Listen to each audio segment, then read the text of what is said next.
I wanted to divorce my postpartum wife. My wife Lila and I had been together for 4 years before we got married. She was this organized, detail-oriented person who made everything feel manageable. Like she'd create color-coded spreadsheets for vacation planning at 2 a.m. and somehow make it feel romantic instead of completely neurotic. When she got pregnant, I was terrified but thrilled. We converted the spare room into a nursery with these pale blue walls because we didn't want to know the gender. Lila spent weeks researching the safest crib, the best bottles, the most hypoallergenic everything. I thought she was just being thorough. Then our son Owen was born, and everything changed overnight. The first weird thing was when we got home from the hospital. Lila wouldn't hold Owen until she'd showered and changed into fresh clothes. When I asked why, she said hospitals are full of bacteria and she needed to decontaminate. I figured it was just new mom anxiety. Week 2, Lila installed hand sanitizer stations in every room. She made me wash my hands for exactly 60 seconds before touching Owen, timing me with her phone. She started keeping a log of every person who'd been near the baby and whether they'd washed their hands properly. By week 3, Lila had banned visitors entirely. My parents couldn't meet their grandson because they'd been to a grocery store that day. My sister brought a gift, and Lila made her leave it on the porch for 72 hours to let any germs die. The breaking point came when I got home from work and found Owen alone in his crib, screaming. Lila was standing outside the nursery door crying, but wouldn't go in. She said she touched a doorknob at the doctor's office that morning and couldn't risk contaminating the baby until she'd showered 3 times, and her clothes had been through 2 wash cycles. I picked up my son myself. He'd been crying so hard he'd made himself sick. His diaper was full, and he was covered in his own vomit. I asked Lila how long he'd been like this. She said 4 hours. That's when I realized my wife had left our 3-week-old baby alone for 4 hours because she was afraid of germs. The next day, I came home to find the nursery had been transformed. Lila had covered every surface in plastic sheeting. She'd removed the curtains, the rug, the stuffed animals. She'd put Owen's crib in the center of the room like an island. When I asked what was happening, Lila explained that fabric harbors bacteria, and Owen needed a sterile environment. She'd been feeding him in there wearing a surgical mask and gloves. I tried to talk to her about seeing a doctor.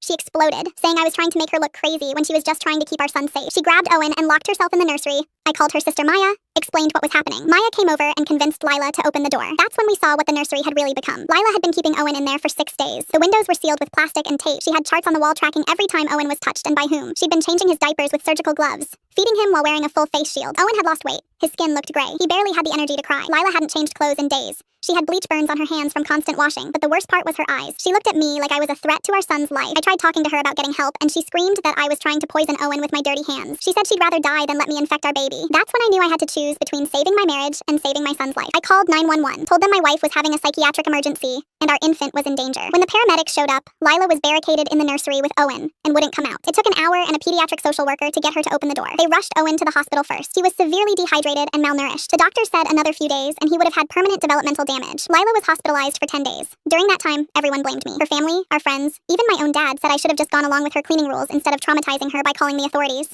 But here's what nobody understood. Lila was sick. Postpartum OCD had convinced her that germs were more dangerous than neglect. The doctor said if I'd waited even 2 more days, Owen could have died from malnutrition. The medication helped, but Lila couldn't forgive me for having her committed. She said I'd violated her trust and proven that I'd always choose the easy way out over supporting her through hard times. 8 months later, she filed for divorce.